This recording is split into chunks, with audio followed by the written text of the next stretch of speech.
നല്ല സൃഷ്ടികൾ കണ്ടെത്തുക എന്നുള്ളത് എപ്പോഴും പ്രയാസം നിറഞ്ഞ കാര്യമാണ്. നീണ്ടു പോകുന്ന മെഗാ സീരിയൽ ആണെങ്കിലോ നല്ല എഴുത്തുകാരെ കണ്ടെത്തുവാനുള്ള അവരുടെ ശ്രമം എത്രമാത്രം സക്സസ് ആണെന്ന് നമുക്കൊന്ന് കാണാം. ഇതിൽ അണിനിരക്കുന്ന കലാകാരന്മാർ ശശി കുളപ്പുള്ളി, ലിജി വിശ്വം ആൻഡ് മുരളി കലാഭവൻ.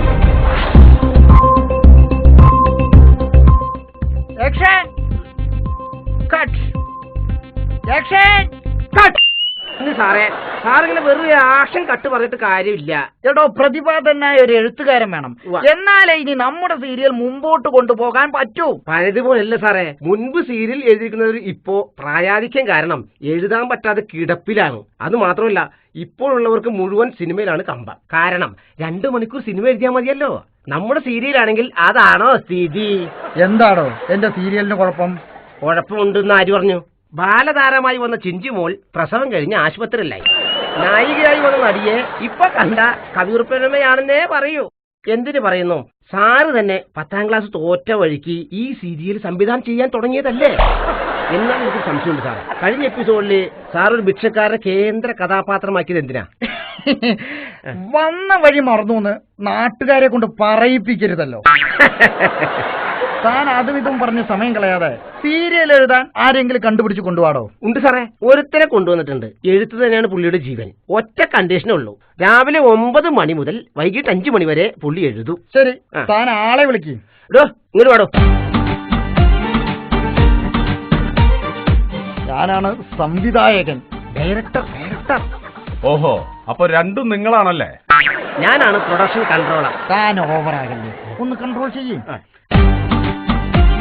എന്റെ സീരിയലിന്റെ ഒരു രീതി എന്താണെന്ന് വെച്ചാൽ, സ്വല്പം അമ്മായിയമ്മ പോലെ, പിന്നെ കുറച്ച് അവിഹിതം. അത് നായികയുടെ അപ്പനോ അമ്മയ്ക്കോ ആർക്ക് വേണമെങ്കിലും ആകാം. പേരിനൊരു പ്രണയം, പിന്നെ എപ്പോഴും പരദൂഷണം പറഞ്ഞു നടക്കുന്ന ഒരു അമ്മാവനും അമ്മായിയും. ഇത്രയുമായാൽ എന്റെ എപ്പിസോഡ് തീർന്നു. ഇങ്ങനെ പ്രേക്ഷകരെ മുൾമുനയിൽ നിർത്തി വേണം ഓരോ എപ്പിസോഡും നമുക്ക് മുമ്പോട്ട് കൊണ്ടുപോകാൻ. ശരി, താങ്കൾ എഴുതിക്കൊണ്ടുവന്ന ആ പ്രണയ സീൻ ഒന്ന് വായിക്കൂ. സാറേ, ഈ നായികയും നായകനും തമ്മിലുള്ള പ്രണയരംഗമാണ് ഞാൻ എഴുതിക്കൊണ്ടുവന്നത്. നായികയെ പിരിഞ്ഞു പോകുന്ന നായകൻ. ശ്രദ്ധിച്ചോളൂ. എന്റെ ചേട്ടൻ എന്നെ പിരിഞ്ഞു പോവുകയാണോ? ഇല്ല രേവതി. കുളപ്പുള്ളി അംശം ദേശത്ത് താമസിക്കും പീതാംബരക്കുറുപ്പ്, 50 വയസ്സ്, തൊഴിൽ കച്ചവടം. മകൾ രേവതി 18 വയസ്സ്, സ്വസ്ഥം, ഗൃഹഭരണം. നിന്റേതായ എല്ലാ സ്ഥാവര ജംഗമ വസ്തുക്കളും ഇന്നേ ദിവസം വരെ കൈയടക്കി പോന്നിരുന്ന ഞാൻ ഇനിയും നിന്റെ തന്തപ്പിടിയായ ടിയാന്റെ അനുവാദമില്ലാതെ അനുഭവിച്ചു പോരുന്നതാണെന്ന് ഇതിനാൽ അറിയിച്ചുകൊള്ളുന്നു.